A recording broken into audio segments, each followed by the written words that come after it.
Direi che per iniziare questo video sul cibo tipico valenziano. Partiamo dalla colazione ovviamente. Farton, dolce tipico valenziano, caffè espresso italiano, l'orciata, anche questa è una bevanda tipica valenziana, è simile alla nostra orzata. Questi sono i churros che vanno intenti sulla cioccolata calda.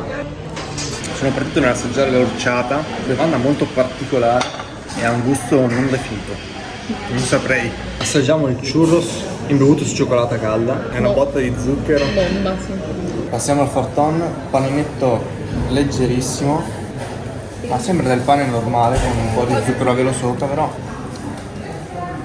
Oh là là. Ora è il momento di assaggiare la paella valenziana. L'ho presa in una rosticceria, il Rice Paella, l'ho trovata anch'io su Google e l'ho scelta in base alle recensioni. Allora, questa porzione costa 6,50 €, proviamola. Bella unta e si sente anche la crosticina. Poi guardate, questo deve essere il coniglio, si spezza, quindi è molto tenero. Buona buona. Ogni singolo ingrediente si sente proprio che è di qualità, cioè è assurdo. Le recensioni non hanno mentito, quindi se venite qui a Valencia, anche a un prezzo veramente economico, 6,50 €, vedete? Ah, lo sto mangiando col doppio cucchiaio, non me sono accorto. C'è i pezzettoni di carne e fai un pasto completo. Passate da Rice Paella. Stasera cenetta tipica del Venezuela, con questa caciapera che sarebbe praticamente un impasto con uova, farina e all'interno ha il formaggio fuso e carne di manzo. Ci sono vari ingredienti, io ho scelto questo. Il luogo dove trovare cibo è sicuramente il Mercat Central. Qui si può trovare qualsiasi tipo di cibaria e adesso noi stiamo cercando qualcosa con cui fare colazione.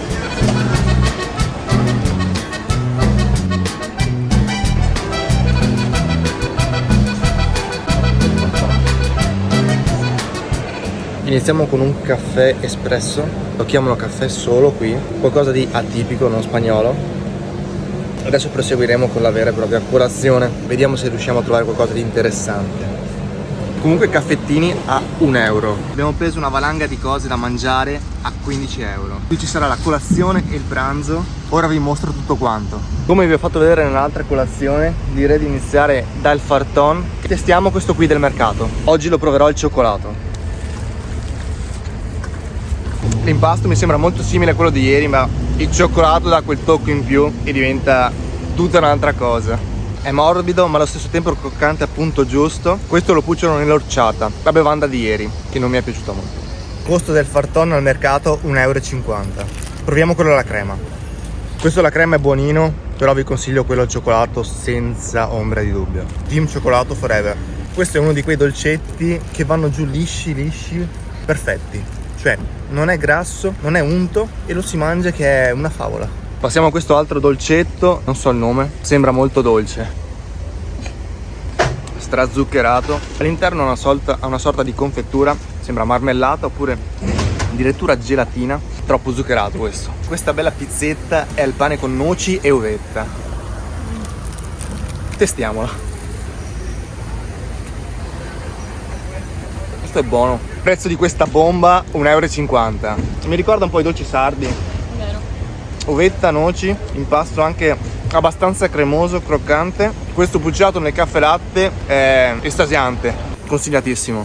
Lo trovate con il nome pane alle noci in spagnolo. Il salato lo vedrete più tardi. È bello che ci siano ancora dei mercati così grandi, dove si respira ancora un'aria antica, come i vecchi mercati delle città, anche dei paesetti, dove si trova un po' di tutto e i prodotti sono veramente di qualità rispetto a quelli che trovi magari nei supermercati, nei negozi di grande distribuzione. Le pentole per la paella e il sottopentola per le padellone della paella.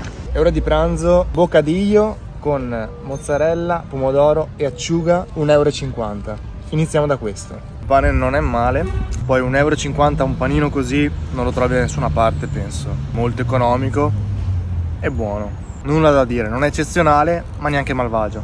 Ora tocca il classico jamón iberico.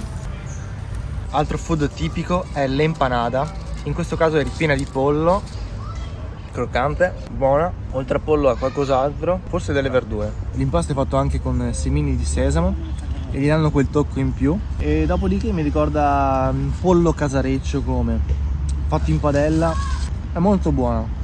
Aperitivo time con patata bravas, una specialità con salsa di alioli e paprika. Pan con tomate, pane con la salsiccia iberica. Alla fine è il salame per noi italiani.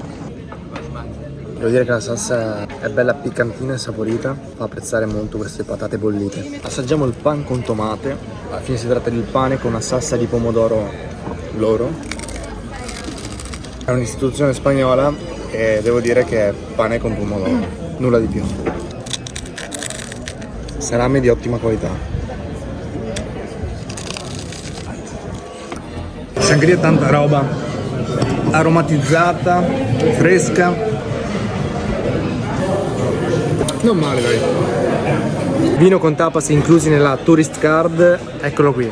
Da buoni italiani abbiamo provato diversi caffè anche qui a Valencia e purtroppo, come si sa, non si arriva minimamente a fare dei caffè all'italiana. Quindi cercando un pochino abbiamo trovato un posticino dove le recensioni sono a 5 stelle, Caffeino Manos. Qui sono specializzati nell'ice caffè, nel caffè freddo. Ho preso un coffee crew e devo dire che era veramente molto ma molto buono. Caffè con ghiaccio, con caffeina alle stelle, più di una Red Bull, però aveva un gusto veramente speziato, particolare. Poi fanno altri tipi di caffè anche meno forti, però se volete bere un bel caffè, magari freddo quando fa caldo, questo potrebbe essere il posticino adatto.